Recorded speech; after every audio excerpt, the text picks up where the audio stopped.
Hello, beautiful people and fellow whiners, and welcome to another episode of A Little Something to Whine About with your host, Siobhan Camille.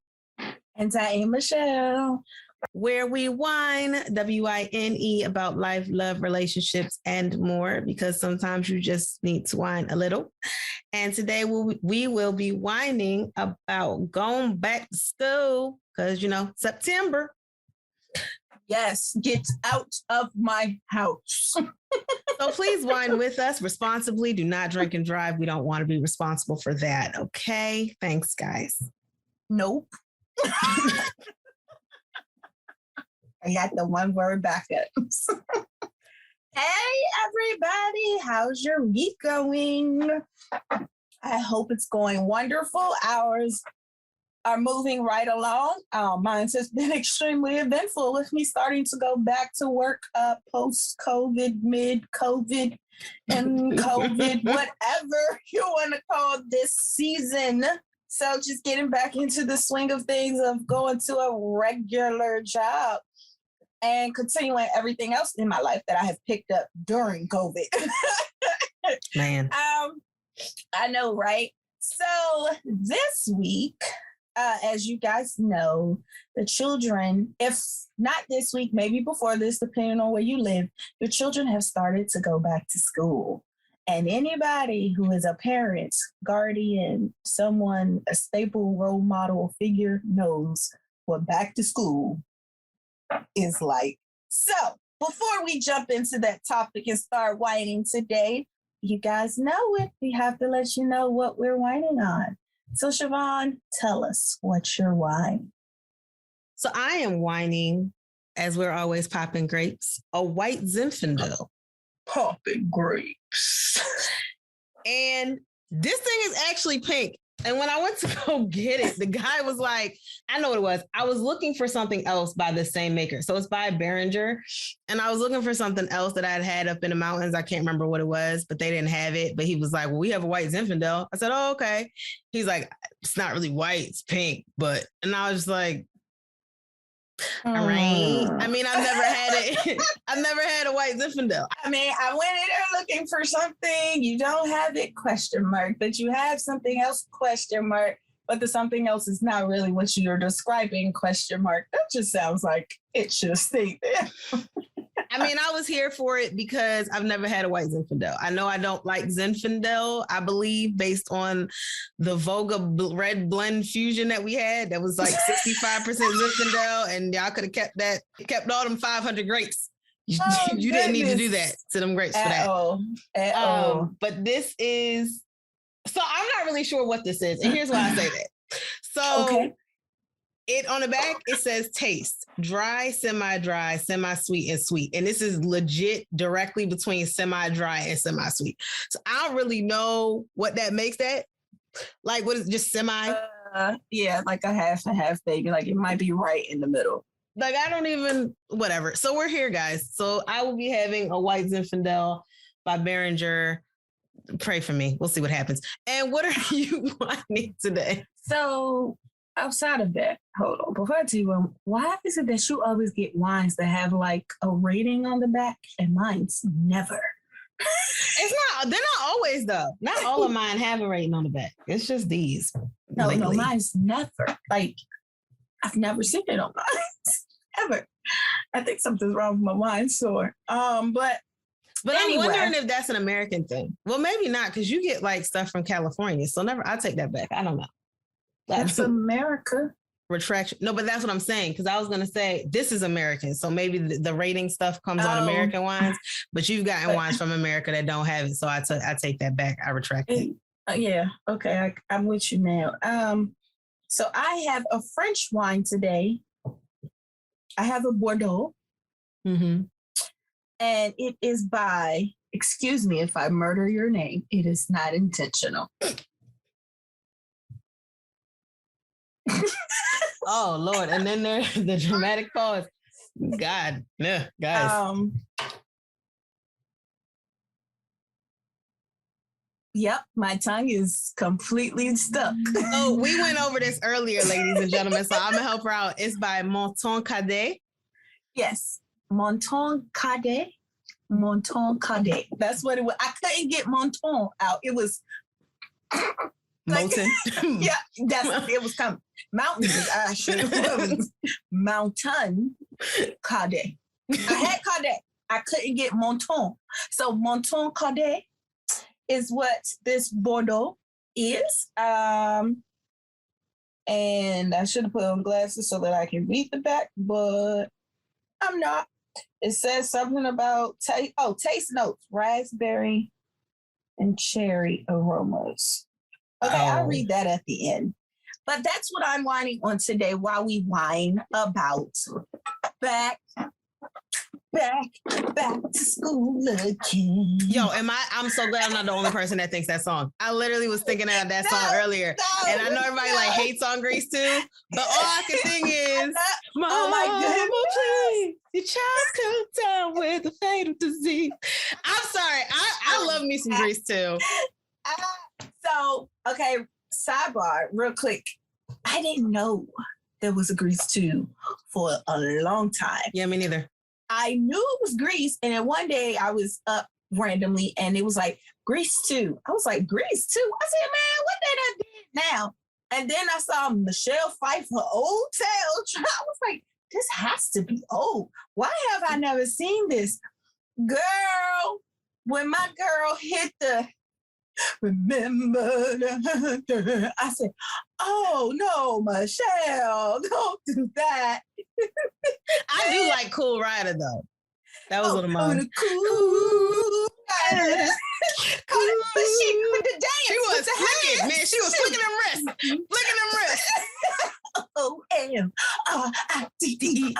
And jumping down the ramp. Listen, y'all can't see us on this episode, but we getting it. Let me tell you. If you haven't seen Grease 2, go see it. Just see it, okay? Just go see it. Go see it. It is hilarious. And don't look at it and try to compare it to the original Grease. Yeah, no, don't do that. It's not that. I would say look at it as what it is. A sequel. Oh, okay. And comedy. Think comedy, you're gonna laugh the entire time. It's a good funny movie. It's funny. It's definitely a funny movie, especially when you know how old these jokers are trying to play teenagers. I mean, the first one was funny, but this one is hilarious because you know more people. Yeah, they up there. Before we get started though, what's your wine fun fact? Oh, my wine fun fact today. So my wine fun fact is pretty simple. Apparently, some people are actually have a fear of wine, and that fear of wine has a name of onophobia. Yes, it's onophobia. So that's something for you to know, because I didn't know. So, jumping into this here topic of going back to school, this mother, this stepmother, this auntie, this mentor are ready for the children to go back to school. Like when they go back to school, I feel like my heart is going to sing, open the floodgates of heaven. Oh, wow. Yes. She's calling on the Lord to send y'all little bastards back to school. Wait a minute. Hey. Yes. Get them out of my house. Distance learning for me was a reminder of why, although my skills are, and I feel like I probably should have been a teacher, but distance learning reminded me why, nope, that's not what I want to do. However, I'm good at it. It's not what I want to do. However, I'm good at it. That's not how you say that. Actually, that was fine. However, I'm good at it, but you were okay. But yeah, that's not what I want to do. Most of my children, I will say 6, did very well. Distance learning, we was honor rolls and proficients and exceeding over here in this here household. My baby girl was a little struggle bus. So I'm interested to see how this transition back to school this year is going to happen because think about it, guys. Like say, like my son, my bio kid, my OGK. That's what I call him. Last year was his first year of high school. So think about a lot of the freshmen who started high school virtually. So that was different in itself. So now this year with the doors opening, this will technically be their first year inside school. But not only theirs, the actual freshmen are fresh in the school. But then if you think about it even further, the juniors, this is technically only their second year in the school because the schools got shut down. The seniors this year they're pretty familiar with what the school was. They're probably going to be the ones who notice the biggest shift because they had been in school for a few years had experienced a few years of high school before the shutdown. So now they're coming back and they're like, oh, so they may be a little bit more, like, oh my goodness, but also more aware in how to maneuver around the school.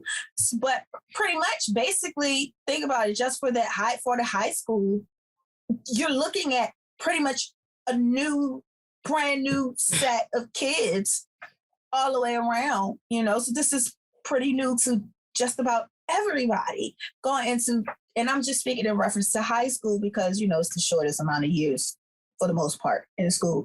I'm not talking about middle school. Middle school to me is transitional and it's weird already. That's why it's called middle school. I think for seniors that it was a good transition. I think it was a prep because come to college. If you go to college, you're really on your own. You're on your own. That's your responsibility to get your work done. There's nobody that's going to be on top of you.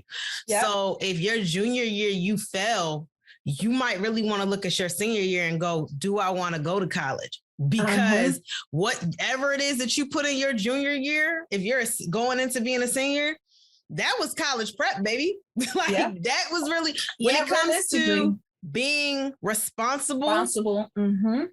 Academically, there you go. I'll say with the three boys in the house I'm in, this past year, the oldest started middle school and he struggled.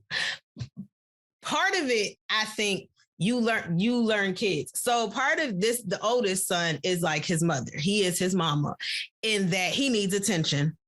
Like he needs that social validation from his peers, the same way that his mother does, needs social validation from her peers.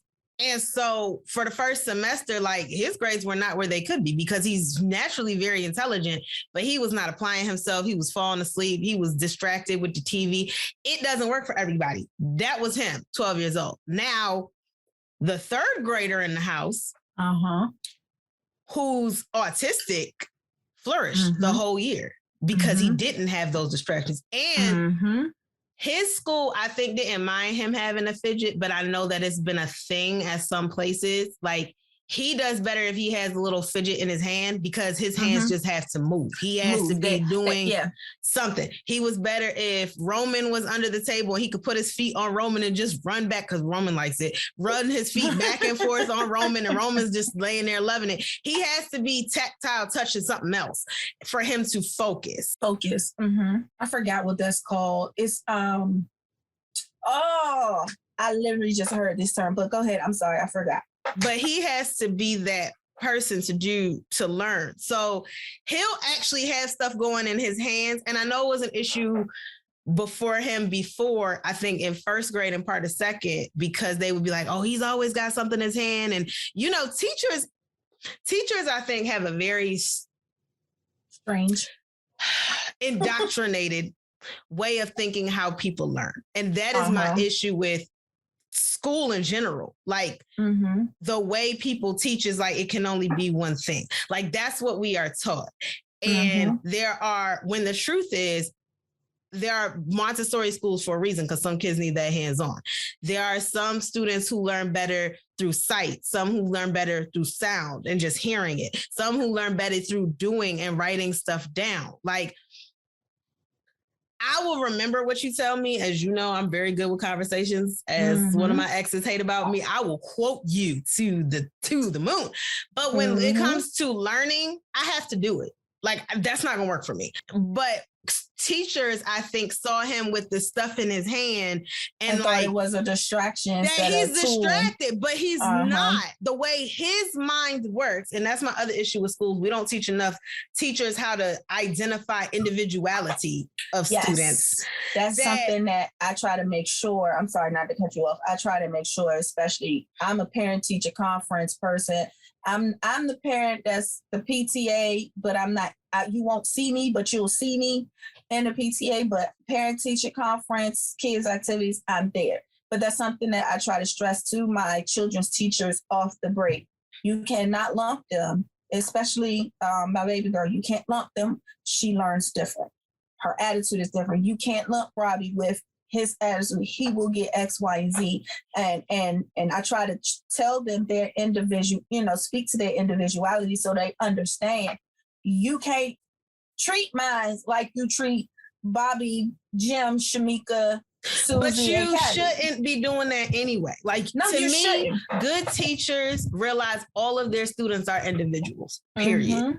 All of your students are individuals. And not only are they individuals by who they are, but they're individual and unique in the family circumstances and situations they're coming from. I don't care if you're going to tell me, well, all my kids are from the inner city poor. That's nice. But guess what? If one person lives in, and I'm gonna make up home because I'm not trying to shout nobody out, but if somebody comes from like hood X and somebody else comes from hood Y and somebody else comes from hood Z, those are still three different hoods. Mm-hmm. They're not all the same. The people in them are not the same. So even if you have 3 kids who are all boys, let's say, or all girls, doesn't matter, all of the same gender, whose parents all make the same amount of money and who all live in the hood, they are still not the same person. No. Because one of them could still be extremely gifted. The other one could be autistic and another one could be, I don't know, lazy, or even down to the parents. You could have one who, yes, they're in poverty, but one whose parent really pushes them so they get out of the hood. The other one whose parent is completely content being in the hood, and the other one who's never around. Like, you don't know. Or one that's overbearing. Or that. You don't know. Everybody is coming for something different. It doesn't matter. And you cannot be like, oh, well, the Black kids, because that doesn't work. Oh, the Guatemalan kids. Oh, the El Salvadorians, oh, the white kids, oh, the Asian kids, the Chinese. You cannot do that, because regardless of race, or even, well, the poor kids in my class and the middle class kids and middle class students that I had, you cannot section people and stop. This is why people get older and then have problems. Stop trying to do that to people as children. Yes, but that's why I tell people a lot of this stuff is taught, because children, the term children don't see color is a lie. They see color. They just don't care. They don't care. That's what that is. They are taught, because this color is different, is treated differently from. That's a taught. That is a learned behavior. That is something that they see. Yep. That is something that they learn over time. That is not something that they automatically think or have knowledge of. That is a taught behavior. So I need y'all to stop saying that people don't see color, because Jesus, he caught my tongue because I was about to say something. I ain't clear. I hate the term I'm colorblind. No, you're not. Because if I ask you what color car you drive, you're going to tell me, right? The issue isn't whether or not you see color. It's whether it's the fact that you've developed a hierarchy based on it. That's the problem. If you go, you know what? You can say that's a red car, that's a blue car, that's a green car. They're all a Civic. Okay. When I was going to buy my car, I drive a Mazda. When I was going to buy it, there was a blue one, there was a silver one, which is gray, which is the one I have. And there was like a black one. I see all these colors. Okay, like, let's not do that. Let's not say that you don't see these colors. You saw the colors of the car. You may even have a preference. And let's be very clear. Let's be very clear about what preference really means. Preference means there's a green Civic and there's a blue Civic. Blue is my favorite color, let's say. I would like the blue Civic. Let's say I'm about to go buy the blue Civic and I find somebody else already bought it. They just didn't put the already sold sign in the window. Now, I may have preferred the blue, but I'm going to go buy the green if there's nothing wrong with it. We talking same year, same mileage, same everything, brand new on the lot. All the features, bell whistles are all the same, exact same car, two different colors. Preference is saying I would prefer the blue, but if I can't have the blue, I'll take the green. The problem that people do when it comes to other human beings is, oh, I can't have the blue. I don't want the green. Ew, the green. The green. That's where the problem comes in, is when you teach that mentality. Nobody is colorblind that you, I'm not going to say nobody because there are colorblind people. Most people are not colorblind in that you don't see color. Like Michelle said, like we said, kids don't care. It's that people don't care. You teach them to care. You teach them what race is, quote unquote, supposed to mean. And then when you have people who don't meet that, then all of a sudden you don't know how to process it. This kid can't process it. I don't know what. This is weird. This is unorthodox. It is not. It is very normal. And they are learned, and all of this race-based foolishness is learned not only in school, but it's reinforced through the media. It's just a mess. This is why the country is as divided as it is. And I'm going to just put this aside, and we do not have to go deep into this, but critical race theory is not helping that at all. Like most people I know, and let me be very clear. Let me say this. I'm going to say this for the invisible majority. The invisible majority. The majority of us Black Americans, African Americans, whatever you want to call it, do not support critical race theory. We think it's stupid. Yeah. I know you're not going to see that on CNN. Fox probably isn't going to tell you that either. I don't care what news show you watch. Probably not going to tell you that. I am Black. Michelle is Black. We have Black friends. We actually sit and have these real conversations. Nobody's ever going to interview us because we're not going to feed that foolish narrative that, oh, we all think. No, most of the Black people I've talked to about critical race theory think it's dumb. Absolutely. It's a million steps backward and it's insulting as hell. It is. It is very insulting. And for me, that's the biggest thing. I feel like now you're insulting me. You already treated me like trash, but now you're going to actually insult my intelligence. Are you? And I'm supposed to just, okay, yeah. See, now I have no room for you, and that's where I am with that. But in going back to school, it's a lot of conversations that my children and I have had in reference to the whole COVID thing, in reference to race, in reference to how to treat others, and how you are expected to be treated. We've had those conversations. I mean, we've had them before COVID, but after COVID as well, especially with this quote unquote new divide of vaccinated and unvaxxed and all of that. I feel like we find ways to divide ourselves. We do. For whatever reasons. But I had a conversation with my son, the teenager, my OGK, asking him how he felt about the vaccine. And he had some really, really, really good points. But at the end, he's so his mother's child. He goes, Mom, look, I'm gonna be honest. I just don't like shots. Like, I don't want a shot. But if it gets to the point where it's extreme, I will take the shot just to shut people up. And we had that conversation of, I understand that feeling that sometimes you do something just to be over it. But I do also want you to understand that you can stand your ground. You do not have to just to be over. You can be over it and not do it. So just like I said, we had a very, very deep and intelligent conversation, and he's more, he knows more. He has more insight than what I actually thought. So I'm glad we had that conversation, especially with him entering back into school. But I got one thing to say.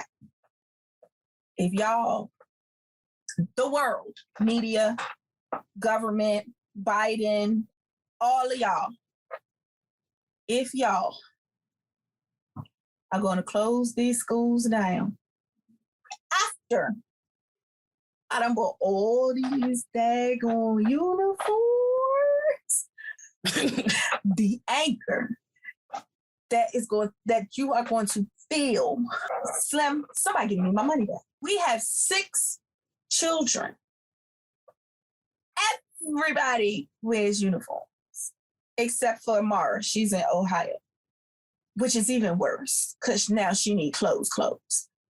Slim, I don't care how many Walmart, Former Mills, JCPenney's, Macy's sales you get. That's expensive. It still adds up. Number 2, school supplies. Let me tell y'all, one thing I hate about school supplies at the beginning, well, period, but especially at the beginning of the school year, is when they send this long list of school supplies and you sit there and you get the whole list of school supplies and you see a third of the list used. Why? Let me tell you, the straw that broke the back. My son was in the 4th grade. I bought him, he said he needed 6 or 7 composition books. He needed one for all major subjects and the sub subjects, like all whole school list, everything. I was like, I know you ain't folders. At the end of the school year, he had folders. We just put up. You can use those next year because I'm not buying. I'm not doing this again because I feel like I'm wasting money. So now he was in the 4th grade. He is now in the 10th. Jayla's in the 6th, 7, 8, 9. So that's about 4-year difference, 5 almost. So my daughter, my stepdaughter, my daughter had the same teacher in the 4th grade. My daughter, we bought my daughter. Now, by that time, I got smart. I started getting them 4 composition books. You get one for math, reading, science, social studies. And get you that else. Whatever else, y'all can figure it out. At least to start the school year off. Because they started saying we needed composition books, spiral notebooks, and the 3-ring binders. I was like, how much writing y'all doing? And then y'all asking for reams of paper. I understand y'all budget, but hold on, Sway, like, what's up? What's up? So anyway, my daughter, 4th grade, about January, they come back from winter break. Her notebook, one of her composition books finally runs out. Her teacher says, oh, okay, I have one in the closet you can use. The teacher pulls out the notebook. Guess whose name is in the notebook?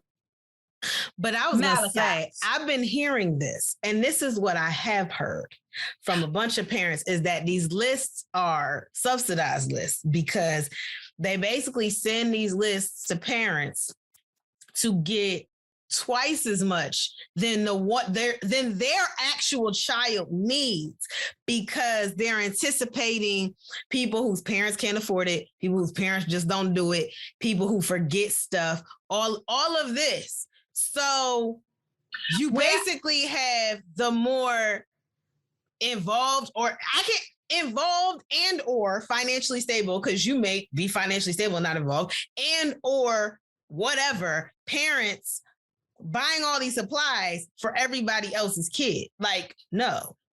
See, and this is where I feel I understand the concept. I understand the concept, and I appreciate them thinking of the quote unquote less fortunate. But my issue becomes, we're talking about 4 or 5 years. 4 to 5 years, my daughter picks up her brother's, like her teacher had the brother's notebook, and my daughter's like, oh, this is my brother. The teacher didn't even know that was her brother. And she was like, who? She was like, Malachi.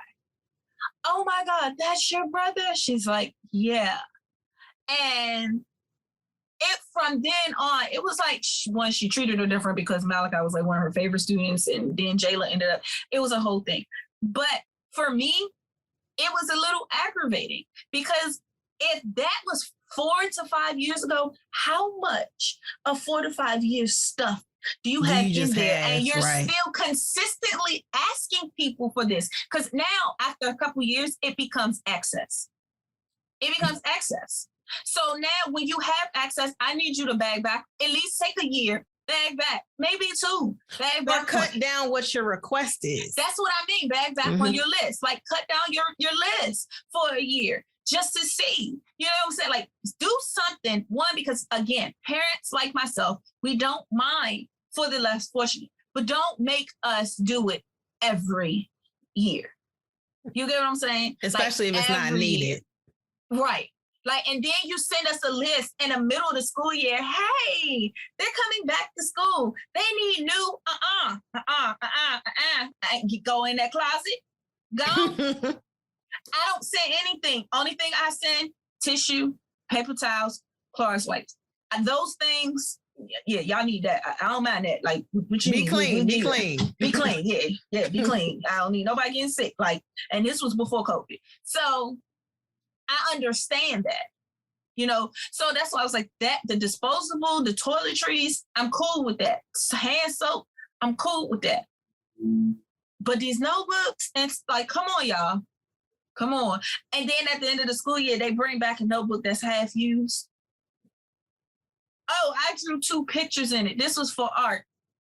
So why am I buying a notebook for art? Oh, I mean, you can get a notebook for art that doesn't have a whole lot of pages.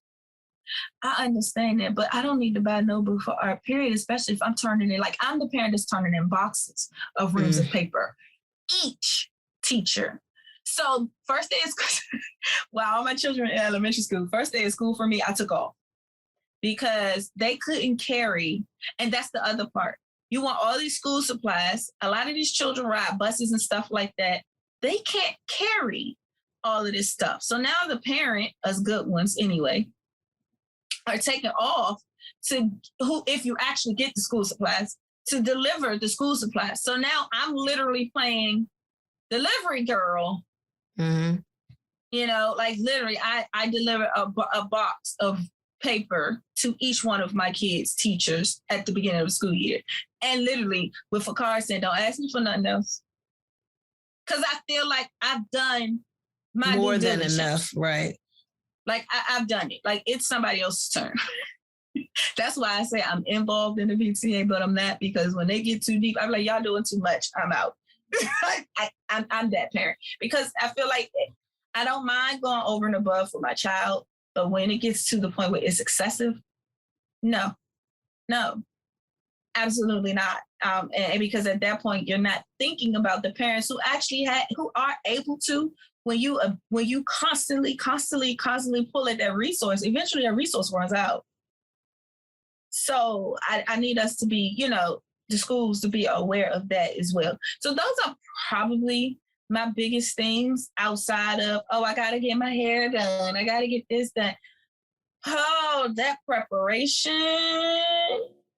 Jesus. When it was just Malachi, I was like, oh, fresh cut, you good. Girl, I got girls. Now it's 2 natural, full, tender-headed, blown heads to do. And my son, who got this mop top, that's what I call him, on the top of his head, and he don't know if he want gel twist plaits, cornrows. I always said if I had kids, they were going to be homeschooled if I could figure that out, because I don't trust the school systems. I don't. I would love for my child to be homeschooled, but I don't want to do it. Like, I want them to be homeschooled, but not homeschooled, if that makes sense. No, like, it does. And my thing was this. Either I was going to send them to private school, but that definitely required that combined, me and the other parent had some type of income to do that. Charter, depending on the level of the charter, because some charters are worse than public. But I don't like most places' public school system. So unless you're getting into like an elite public school, we weren't doing that, because you were going to be homeschooled by your mama, by me, because I need to make sure your foundation is solid. Like, and I knew someone who, and she wound up going to Howard, but she was homeschooled up to high school. High school was her first time out. And I was like, you know what? I get that, because you about 4 years. Let me get you the social stuff. And social is important, but that foundation. Because again, if I were a parent now, I'm pulling my kid out, period. Especially with like the foolishness they got going on in Oregon, where you getting rid of standardized tests and all this other stuff because you're trying to be inclusive and diversity and equity. And you're basically saying, well, Black and brown people are stupid, so we have to lower the level. Instead of raising them up, we're going to drop it for everybody. Insulting, as I said, because as someone who was in AP and honors and gifted programs my whole life and Black my whole life, what you're not going to tell me is that when Spelman exists and Morehouse exists and Howard exists and there are Black people at Brown and Georgetown and Yale Princeton and Harvard and Princeton and all these Ivy Leagues, and my parents went to an Ivy League, like, during the 70s, like, what you're not going to do is tell me that. So no. And the only reason I say that is because Boo Friend, as you call him, applied to a job out in Oregon and he doesn't really want it, but he was just kind of throwing stuff out there. And I said to him, if you get that job and decide to move, I hope you homeschool those boys, because that Oregon will destroy them. And I know all of them are smart. What you're not going to do, especially with my monkey. Because the youngest, for those who don't know, I call Monkey. That's funny. That's because what we call Jayla. I call him my monkey because he was a spider monkey, and it's not no. And I'm waiting for the day that somebody hears me call him. That's why out in public I usually just call him Monk. But I'm waiting for the day that somebody says some crazy foolishness to me about calling him Monkey. So am I for Jayla, because the reason why Rob calls her Monkey is because Jayla has long toes. I call them finger toes. And what she used to do is she used to use her feet to climb up the wall and pick stuff. My girl was climbing up the wall, like the door, like the, the brim of the door. She was climbing that with her feet, and like her feet really looked like little fingers. So Rob called her Monkey because that's all she was doing. Like she was just doing what she do. And that's how she got her nickname. And that's why I said, I'm waiting for somebody to say something. Because Monkey got Monkey because Monkey came from Spider Monkey. Because the first year that I was here, all he did was cling to me. I mean, he would literally want me to hold him all day. Like and he's 3 years old and it's like, pick me up. Hi, Miss Siobhan. And if I did dishes with this boy on my hip, I loaded the dishwasher. I don't cook, but I walked around the house. I vacuumed with this boy on. Like, he was just clinging. And then it got to the point where I would try to like put him down and he gripped me, like would hold on to me, legs, feet, all of this. And I was just like, oh my God, you little spider monkey, you little monkey, like little spider monkey. And so Spider Monkey turned into just Monkey. And now as he gets older, I call him Monk half the time. But yeah, that's an aside, but I'm just saying. No, I just was like, that's funny. I didn't realize that we both had children or monkeys. Yes. So I call him, but that was my thing to Marshall. I said, if you move to Oregon, absolutely not. Like, I would rather we figure out a way for you to leave. Definitely Monkey here, because I've done too much. That boy is 5 years old and can read well. He can count money. He can tell time. He is on first grade level and he's about to go into kindergarten because of when his birthday falls. But I did kindergarten with him. The school system did pre-K with him. Screw that. I did preschool with him last year. Like, I 19, 20, around that time, I did preschool with him then. This whole school year, he got kindergarten in the house. So you're not going to take him to Oregon where they're going to dumb down and destroy everything that I've done. Absolutely not. My issue where I agree with you on, don't dumb us down. Don't try to do this to make things easier for us. However, I don't agree with all the standardized testing. I'm not a fan of it, but yeah, I'm not. So, and one reason is because it got to the point where they were teaching to the test. Yep. So they weren't teaching what was needed, and the knowledge, and they weren't teaching, for people. They were just teaching for you to remember this test, this test, this test. But life skills, the things that things you can have a conversation about, your own opinion and things like that. you weren't able to express and, really dive into and have those type of conversations, which really, to be honest with you, is what we thrive off of. That's what we need. So I'm in agreement with getting rid of standardized testing. Now, am I saying that there shouldn't be any testing? Absolutely not, because you need evaluation, period. You have to be evaluated. You should always be evaluated, whether it's self-evaluation, it's a outside source evaluation. You have to evaluate in order to grow. Otherwise, if you don't know where you are, how do you know if you're growing? But a standardized test, it just means that it's a standard. It's just standard, right? And that's what I'm saying. Now, does everything need to be written? Not necessarily, because some stuff you can't. It becomes theoretical on paper. You actually have to do it. Right. But my more issue to Oregon is the logic and reason behind it. Like, if you're getting rid of standardized testing because you're like, look, we're over testing these kids are jumping off bridges to try to make these tests, we've put too much stock into it, it's become, like you say, people are teaching to the test. So yeah, this person got 100 and a million and all that, and that's great, they got great numbers, but they really can't apply it. They don't really have the knowledge. Then cool, yeah, that's fine. But to say we're gonna get rid of it because essentially Black and brown kids are too dumb to take it, or their testing score too low, or they don't have the resources to be, to sufficient or to be efficient in it. And instead of giving those resources or finding ways to do that, that's your answer. And as far as we just won't test. What? Right. And as far as like homeschooling, I had thought about for a while, like, I just feel it was going to be too much. It's way too much. But I had thought about opening a school for that, what you said. That I had thought about opening like some weird charter, private, public hybrid of a school, because I know who I am and I know I could find good teachers, because I knew people who enjoy doing it. It just became a matter of, I don't know, pay. Everybody's got to live. But I thought about that, and I definitely, let me tell you, I thought about that during COVID, because I already have my job. Like, I like my job.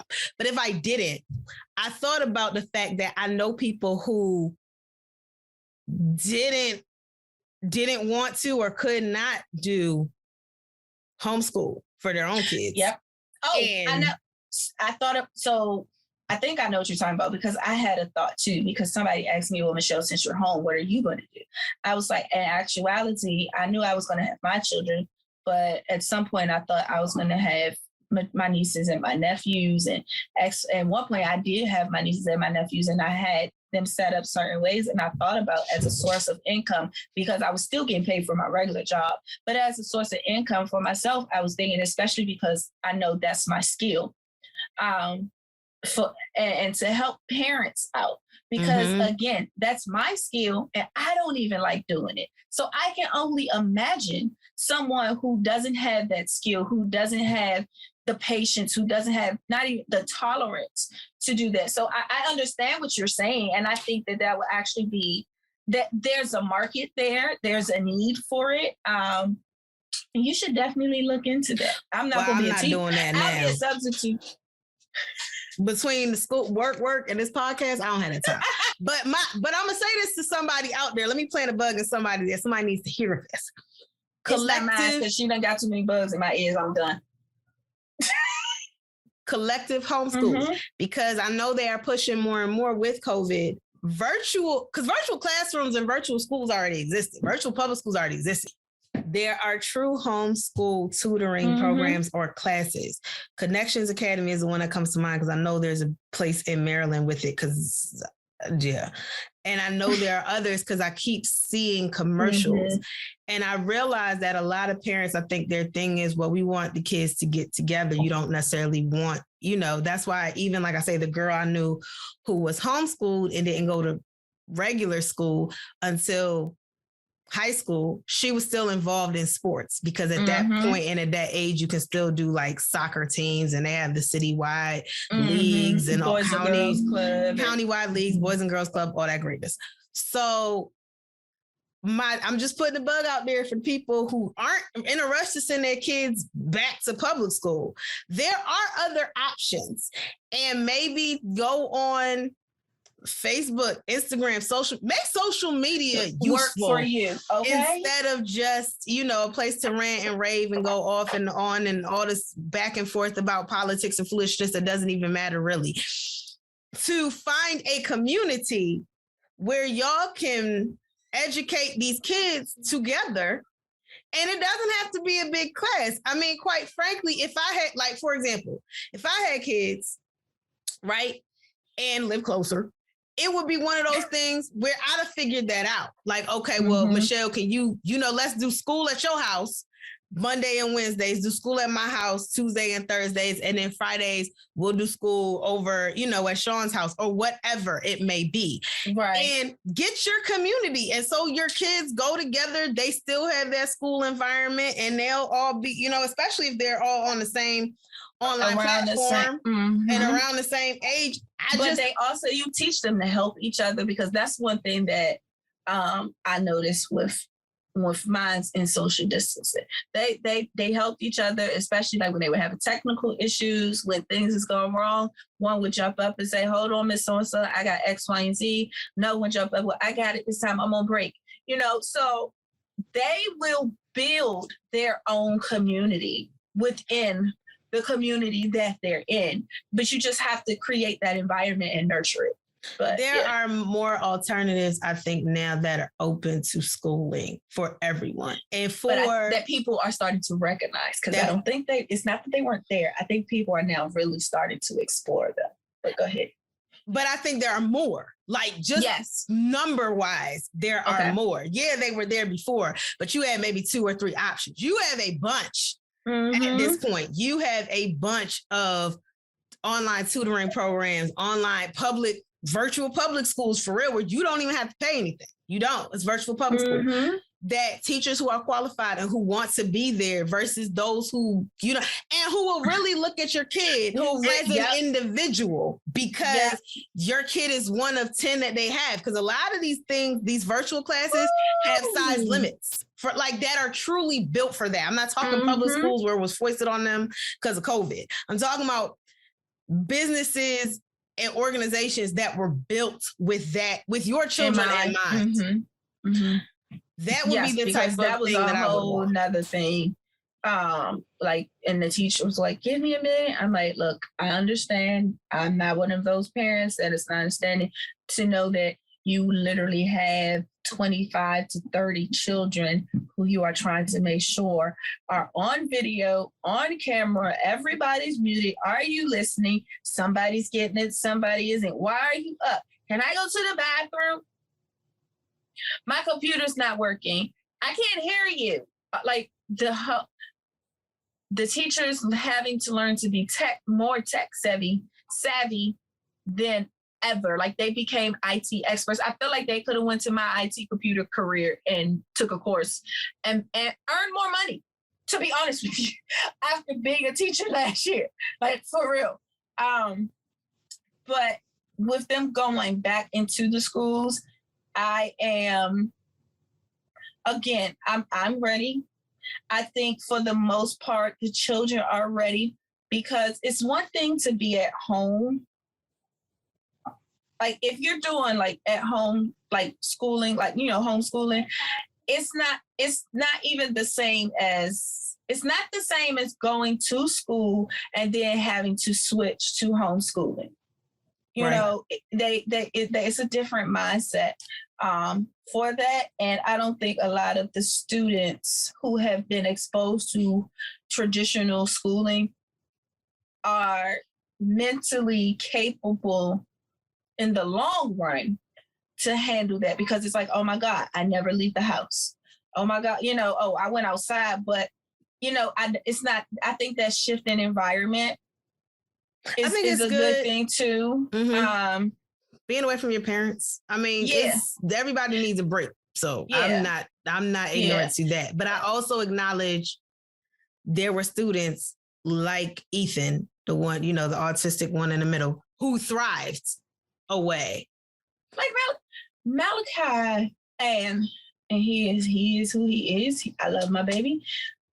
Malachi, I got on him about progress report time, which was pretty normal.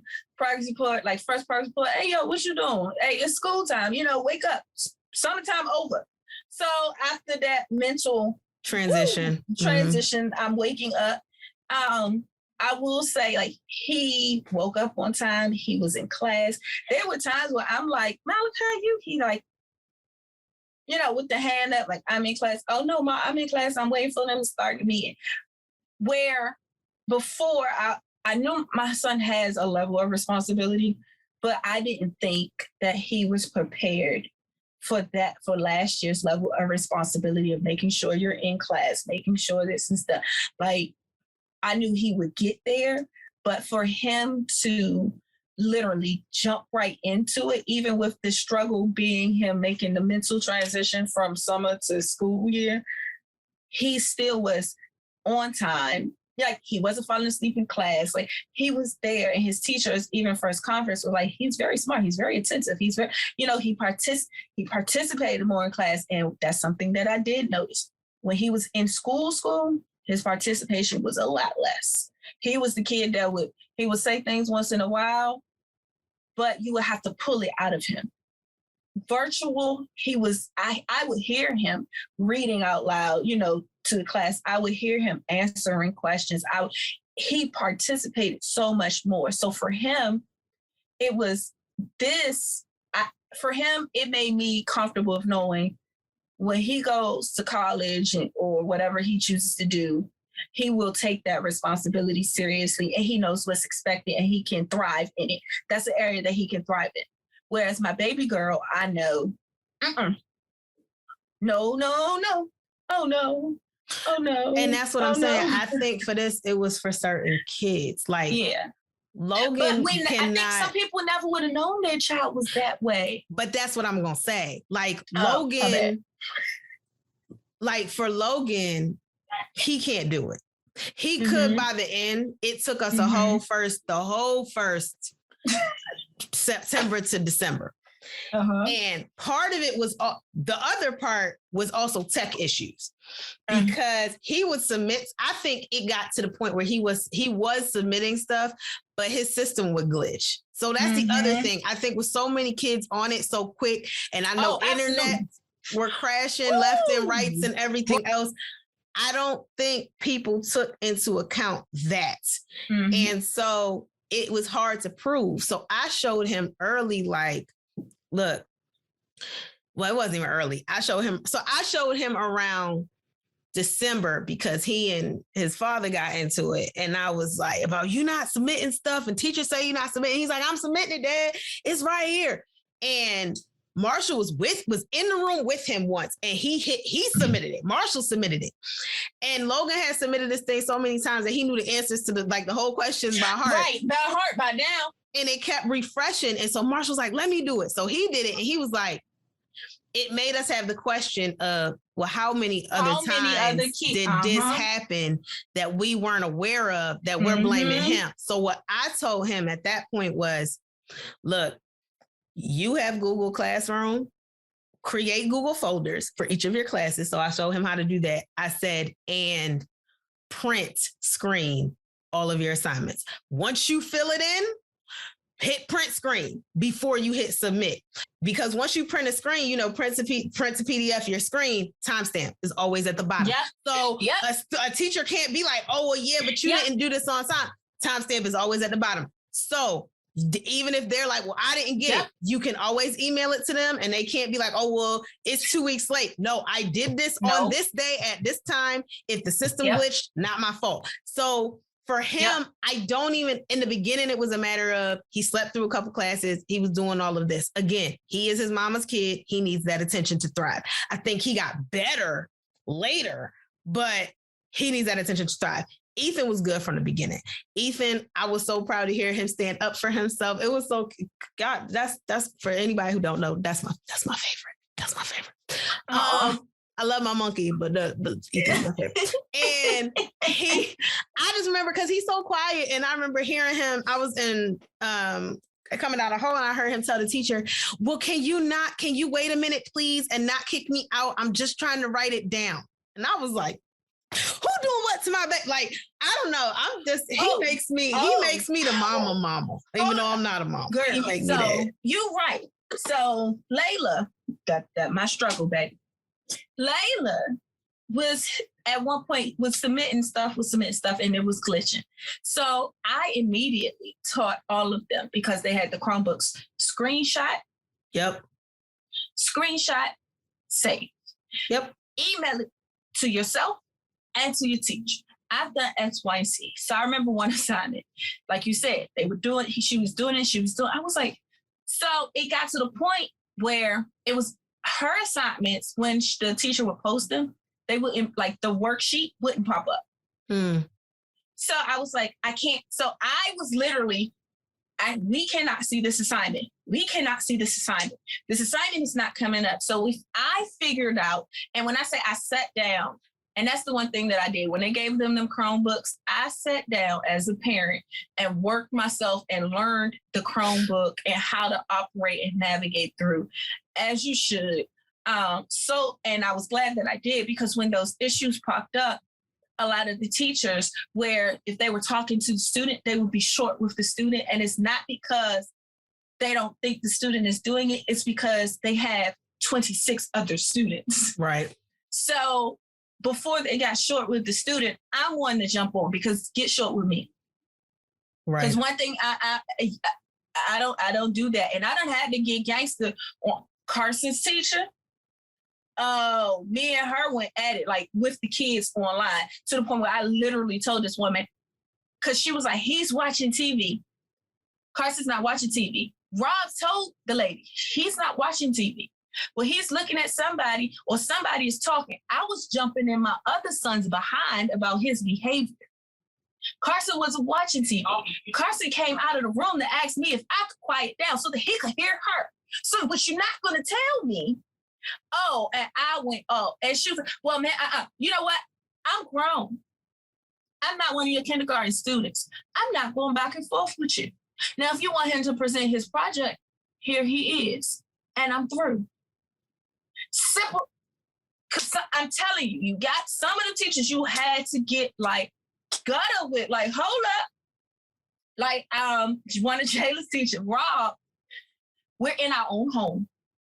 Rob walks past to go to the kitchen. He ain't have a shirt on. He walked past to go back to the living room. Teacher gonna tell her, can you tell your parent to put a shirt on? I went and got on and said, can you not mind my business and what's going on in my house? Why are you looking at my husband? Well, he was in the background. He didn't say nothing to her. You the one who brought attention to him. Well, yeah, you're not going to tell me how I'm supposed to dress, or my husband's supposed to dress in my damn house. He wasn't naked. And like you say, it may have been one of those moments and everybody else moved on. But no, it wasn't. But you're drawing attention. She drew the attention. Right. But like, what I'm saying is, because you're distracted, you seen all that. but sometimes you gotta get gutted with some of these teachers, because I had to say, like, yo, we the same age. But what I'm saying is, worst case scenario is, even if somebody else, one of the other students saw it, it's a chuckle, giggle, goggle moment, and they move on. You bringing attention to it makes it linger longer than it needs to. It's no different than we all went to class clown. It's no different than the class clown. It's no different than the girls in the class who have a crush on a guy, or the guys in the class who think some girl's cute and she got up and got to walk past them to sharpen a pencil. These distractions are going to happen. It's how long you want to draw attention to it that becomes the issue, is what I was going to say. So I guess I'll just say for me that I realized, one, I'm glad I'm not a parent right now. Thank God.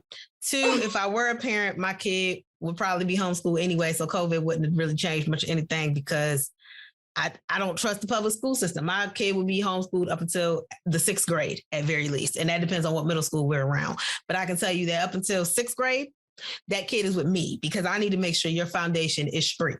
I don't have time for you to be sitting up here learning negativities about yourself, or learning that you're less than or lower than, but you need to rise yourself up, because you can't, to me, I'm going to just say this one thing. You can't do both. You can't tell this kid, you're Black, so, you're at the bottom of the hierarchy, but keep raising yourself up. You can't do that.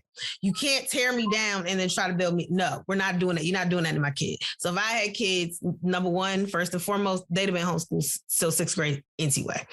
I also feel like people need to take this opportunity and see COVID or the pandemic as an opportunity to really know your kid as well as a learner, because some flourished and did much better away. And I will say that for me personally, there were times I wish I was homeschooled, because I would have, had I not had to deal with the day-to-day bullying, I probably I would have not been distracted. I was an awesome student anyway, but it would have just eliminated a whole lot of stuff. And so for the kids who, had special needs and got to be home, like the autistics, I know, like, at least for Ethan, it flourished. So I guess my points are, take this opportunity to learn your child as a learner and figure out what they need. And know that there are other options available to you than just automatically throwing them back into whatever school situation they were in before the pandemic.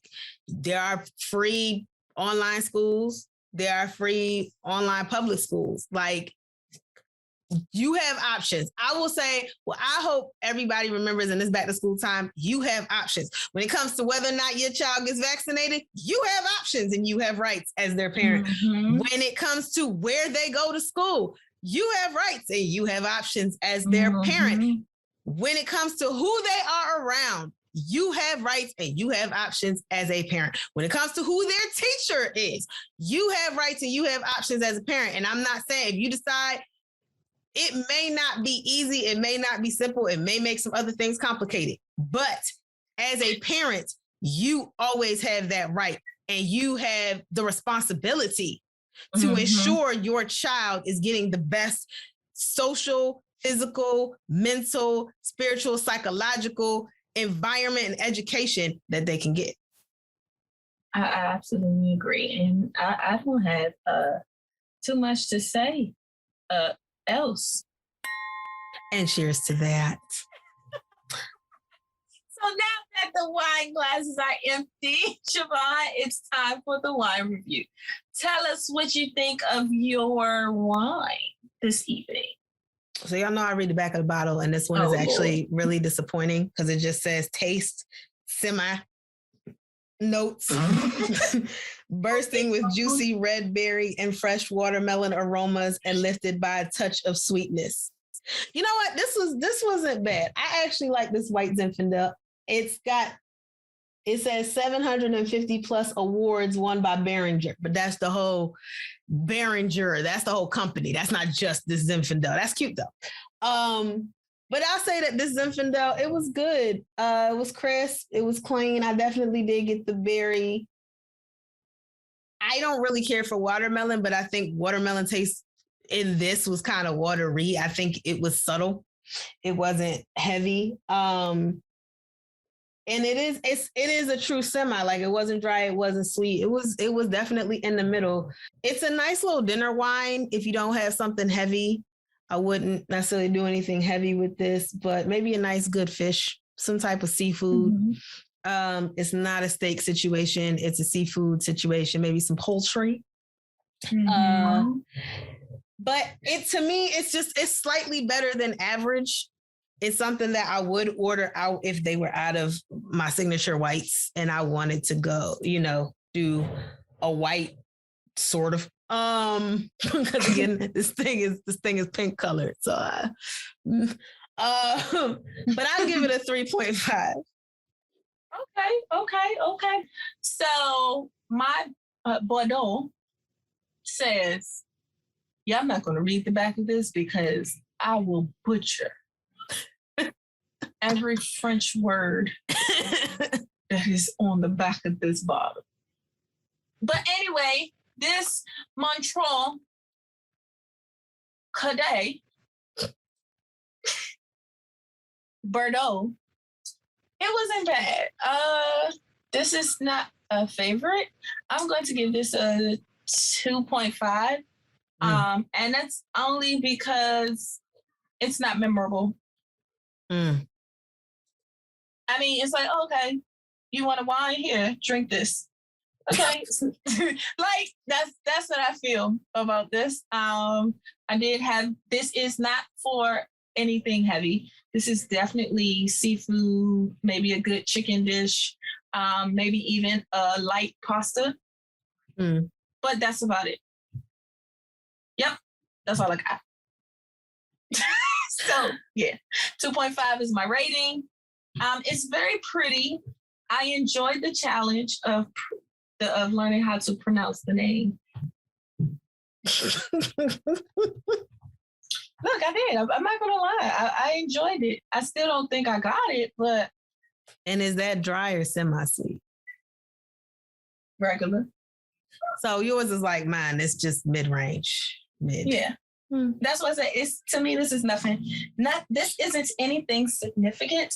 Oh, I'll do this. I'll read the taste notes. I can read those. Taste notes: raspberry and cherry aromas on the nose. Supple on the palate with a fresh finish. To me, the finish wasn't as fresh. When I first drank, I did feel like, okay, this might be fresh. But at the end, you know how you get that crisp taste off of a fresh wine? I didn't get that. I got a kind of muffled, if that makes sense. That's all I got. I got it. Yeah. What? But overall, it's a 2.5, nothing significant. And that's where I'm leaving it. All right. So this brings us to another wonderful conclusion of a little something to learn about with your hosts, Taya Michelle and Siobhan Camille. Be sure to join us each and every Wednesday. Subscribe to us on YouTube. Help us get to 100 followers on YouTube. The link to our YouTube page is in our bio on Instagram. And you can find that at a little something, the number 2. Wine about. And as always, there's nothing wrong with a little wine.